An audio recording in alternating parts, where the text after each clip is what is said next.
चांद से भारत के चंद्रयान के लिए आ गई है बड़ी गुड न्यूज। एक ही झटके में खेल गया भारत का इसरो, नासा से लेकर के रूस और चीन के उड़े होश।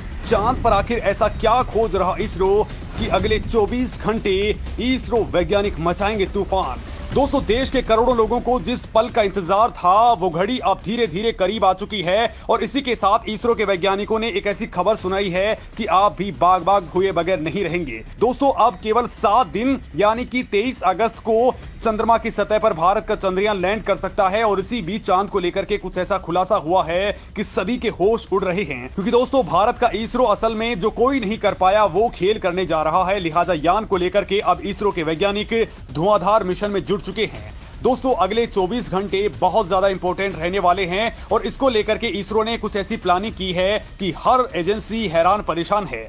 दोस्तों, नासा छोड़िए, चीन और रूस की रोसकोसमोस को भी यकीन नहीं हो रहा कि इसरो कुछ इस तरह का जीनियस माइंड भी लगा सकता है और अब चांद के ऊपर इसरो तगड़ा खेल करने जा रहा है। इसरो ने ताजा अपडेट में बताया है कि चंद्रयान 3 अब चांद की 5वीं और आखिरी ऑर्बिट से गुजर चुका है, जो मिशन में एक महत्वपूर्ण मील का पत्थर है। अब चंद्रयान 3 के लिए 17 अगस्त का दिन बहुत ज्यादा इंपॉर्टेंट रहने वाला है, क्योंकि इसी दिन इसरो चंद्रयान 3 के साथ में ऐसा खेल करने वाला है कि ये डायरेक्टली उतरने वाली प्रोसीजर को स्टार्ट कर देगा। मतलब अब आखिरी छलांग लगाना बाकी है। आज चांद की सतह के बिल्कुल करीब जाने के लिए चंद्रयान 3 को 153 किलोमीटर इंटू 163 किलोमीटर की कक्षा में पहुंचा दिया गया है और बड़ी बात यह है कि इसरो ने यह काम केवल 1 मिनट के अंदर कर दिया है। मतलब 60 सेकंड के अंदर इसरो ने तूफान मचा करके रख दिया है। इसरो ने दोस्तों बताया है कि चांद की कक्षा में होने वाली सभी प्रोसेस अब कंप्लीट हो चुकी हैं। अब यान महत्वपूर्ण मोड पर आ पहुंचा है। अब प्रपल्सन मॉड्यूल और लैंडर मॉड्यूल दोनों सेपरेट होने वाले हैं। इसे अगर आसान भाषा में समझिए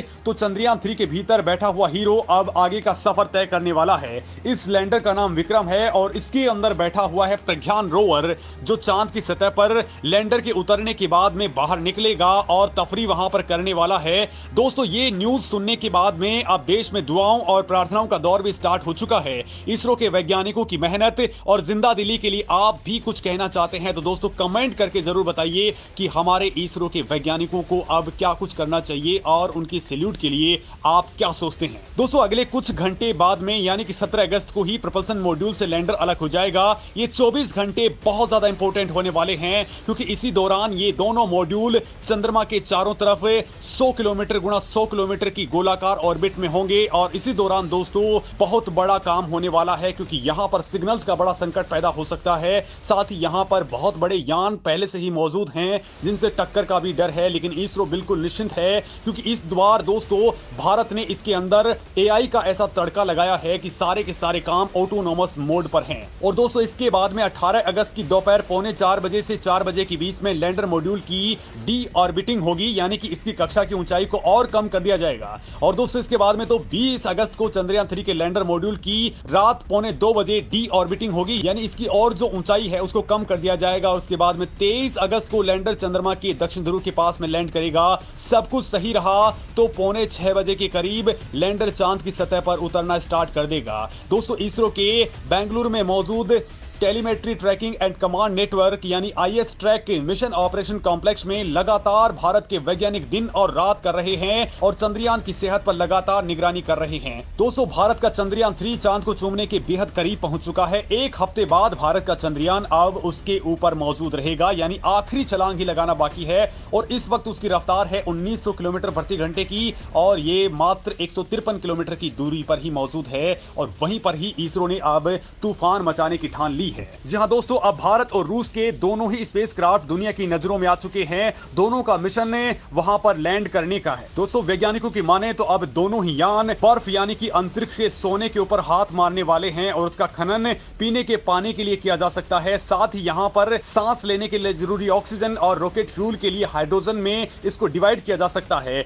दोस्तों, इस मामले में कुछ लोगों का मानना है कि इस ईंधन का उपयोग न केवल पारंपरिक अंतरिक्ष यानों के लिए किया जा सकता है, बल्कि उन हजार हजारों सैटेलाइट्स के लिए भी किया जा सकता है, जिनका अंतरिक्ष में अलग अलग मकसद है। दोस्तों चंद्रमा पर पहले रोबोटिक लैंडिंग को 60 साल कंप्लीट हो चुके हैं, लेकिन दोस्तों इस बार भी ये लैंडिंग बहुत मुश्किल टास्क हो सकता है। अभी तक जितने भी मिशन लॉन्च हुए हैं उनका सक्सेस रेशियो बहुत कम है। आधे मिशन यहां पर लैंडिंग में फेल हो जाते हैं, क्योंकि दोस्तों वैज्ञानिकों के मुताबिक धरती का जो वातावरण है वो चांद के मुकाबले बहुत ज्यादा सघन है, यानी कि वहां पर ग्रेविटेशनल फोर्स धरती के केवल 6 हिस्से के बराबर ही है। इस वजह से अंतरिक्ष यान की लैंडिंग के समय इसकी स्पीड को कम करने के लिए खिंचाव बिल्कुल भी कम होता है। और इसके अलावा दोस्तों चंद्रमा पर किसी भी यान को लैंडिंग करवाने वाली जगह पर जाने के लिए किसी भी तरह का जीपीएस मॉड्यूल वहां पर मौजूद नहीं है। इन कमियों की भरपाई अंतरिक्ष यात्रियों को 2,39,000 मील दूर से करनी पड़ती है, और इसी वजह से दक्षिण ध्रुव पर उतरना तो बहुत ज्यादा चुनौतीपूर्ण काम हो जाता है। दोस्तों चांद पर मौजूद कीमती संसाधन भारत से लेकर के रूस के बीच में अब रुचि का प्रमुख केंद्र बन चुकी हैं। वैज्ञानिक कह रहे हैं कि अगर रॉकेटों को भारी ईंधन से लादा न जाए तो इससे आने वाले समय में अंतरिक्ष यात्रा पर होने वाले बड़े खर्च को बचाया जा सकता है। इसका मतलब यह है दोस्तों कि चंद्रमा एक पेट्रोल पंप की तरह काम कर सकता है, यानी ब्रह्मांडीय गैस स्टेशन बन सकता है, जहां पर जाकर के कोई भी रॉकेट रिफ्यूलिंग कर सकता है और वहां से नेक्स्ट स्टेप के लिए निकल सकता है। इस मामले में दोस्तों जियोलॉजिकल और माइनिंग फर्म वॉट्स ग्रिफिन की माने तो अगले 30 सालों में सिर्फ चांद पर मिलने वाला पानी ही $206 बिलियन की इंडस्ट्री बन सकता है। बड़ी बात यह है दोस्तों, क्योंकि इस वक्त $600 बिलियन की इंडस्ट्री बन रहा है स्पेस, और उसके अंदर ये बड़ा खेल करने वाला है। साथ ही अगर वहां पर हीलियम मिल गई तो दोस्तों ये बड़ा खेल और भी हो सकता है। हालांकि दोस्तों ये चंद्रमा का वो हिस्सा है जहां पानी भी है, लेकिन वहां धूप कम है। थोड़ी बहुत धूप यहां पर होती है, मगर इसके बारे में कहना जितना आसान है, यहां पर लैंडिंग उतना ही टफ टास्क होता है। हालांकि दोस्तों इस वक्त भारत के साथ में रूस का भी प्लान है कि वो भी यहां पर लैंड करे, और दोस्तों इन दोनों ही लैंडिंग स्पॉट्स की जो दूरी है वो केवल 118 किलोमीटर ही है, यानी कि बहुत नजदीक है। और भारत के लिए सबसे बड़ी बात यह है दोस्तों कि भारत का जो चंद्रयान 2 था वो भी इस लैंडिंग साइट के बिल्कुल पास में ही है, यानी उसकी दूरी भी करीब 100 किलोमीटर ही है। यानी दोस्तों अगर भारत उसको एक्टिवेट करना या उसके बारे में जानने के बारे में भी इच्छुक होगा कि आखिर वहां पर हुआ क्या था, उसका मलबा किस स्टेज में है और क्या वहां पर कुछ पॉसिबिलिटी हो सकती है, क्योंकि ये पूरा का पूरा एरिया बहुत ज्यादा इंपॉर्टेंट होने वाला है, संसाधनों से भरपूर है। और बड़ी बात यह है कि ये पूरी की पूरी खोज भारत ने की है, यानी दोस्तों यहां पर भारत बहुत बड़ा खेल कर सकता है। और इसी दौरान हमारे चंद्रयान 3 ने चांद के ऊपर पहुंचते ही दोस्तों बहुत रहस्यमयी फोटोएं भी खींचना और वहां से धरती के ऊपर भेजना भी स्टार्ट कर दिया है, और इससे हमारे वैज्ञानिकों को चांद के बारे में बहुत अच्छी इंफॉर्मेशन मिलना स्टार्ट हो चुकी है।